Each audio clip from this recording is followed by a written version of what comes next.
A win, it's a win.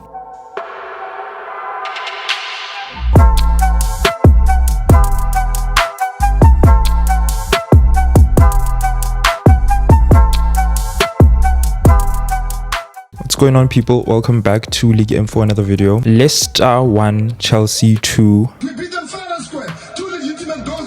I would say that to be one of our more dominant performances this season. The only disappointment is that we didn't score more, because it really had that air of we could actually score more. Because it was one-way traffic for most of the game.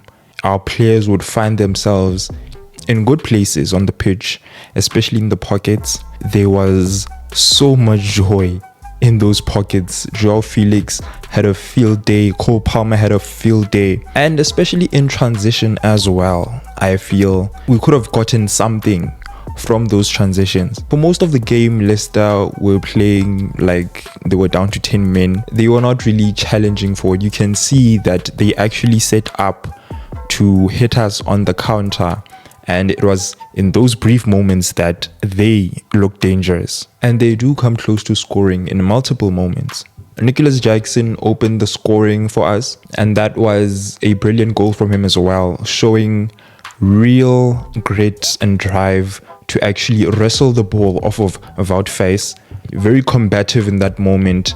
And the touch he took to take the ball away from, is it Dokoni, the other defender, and the finish as well. Brilliant goal, very much Drogba-esque. That's actually a side of Jackson that we actually want to see more of. As a striker, you need to be combative, especially in terms of these air balls, winning the first ball or the second ball. You're just being a problem for the opposing centre backs, and that was on display. After the fact, you felt like we could have gotten the second goal sooner rather than later. You know, we had these guys by the ropes. That's not a punchline. That's real fact. It's fair to note that Leicester had a couple of moments where they got very lucky. They could have been down to 10, possibly 9 men.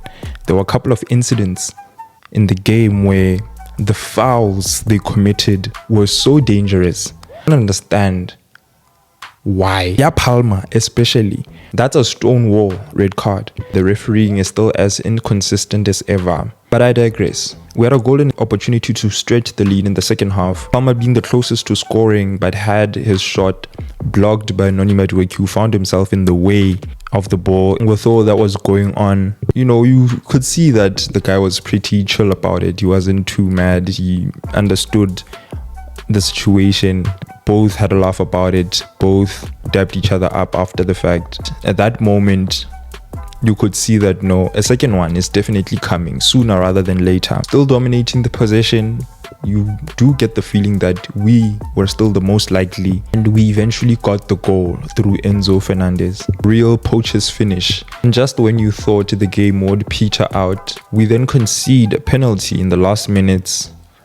Jordan Ayew steps up, converts the penalty, and just like that, we finish the game without a clean sheet. Come on, man. I actually think the collective team performance was impressive. Unfortunate not to get the clean sheet. Robert Sanchez as well, unlucky not to be able to save the penalty. He actually got to it, but close, but no cigar. I actually thought Cole Palmer was good in that game. This is a real solid performance for him. Even though he hadn't scored and assisted, he affected the game very positively. Joao Felix as well. What more can be said about Marco Correa? Moises Caicedo as well. I mean, I'm running out of words to say. This is what they do each and every week. This is what he freaking does. I actually want to give a shout out to Enzo. He was actually one of the best players on the pitch. Scored a goal, managed to get an assist. Very impressive performance in midfield. Solid performance, and that is actually what we have come to expect of him. When he gets on the pitch, he delivered against Leicester, and if he keeps up that form, all good for us and for him as well. He's playing with so much confidence. I'm not going to put out stats. Benoit Badiashile and Wesley Fofana, I would say they were impressive as well at the back. Badiashile in particular has been someone who's been under a lot of criticism lately for the performances that he's been putting in. Mostly very poor ever since he got back from injury, but he looks to be slowly getting back up there. He tends to have those moments, but against Leicester, put in a brilliant performance in defense. It's a big win, a very important win. It was important that we win this game to, just keep up with the teams at the top. It's important to note that Liverpool are facing off against Man City next week. That's looking like a Liverpool win. If the expected happens and we win our game, we actually go up to second. From there, should we consider ourselves in a title? Let me keep quiet. Anyway guys, that's it for this video. You guys let me know your thoughts in the comment sections below. Please don't forget, if you're new, to like, share and subscribe. Thank you very much for watching. I will see you on the next one. Keep it M.